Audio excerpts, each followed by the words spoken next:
We are looking at how to pronounce this word as well as how to say more interesting and often confusing French vocabulary, so make sure to stay tuned for more.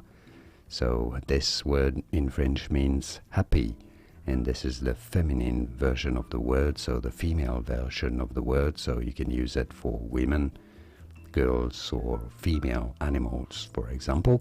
How do you say it? The masculine version is different, and it's got an X at the end. This is said as heureuse, heureuse. So the H is silent at the beginning because it's French. Heureuse, heureuse.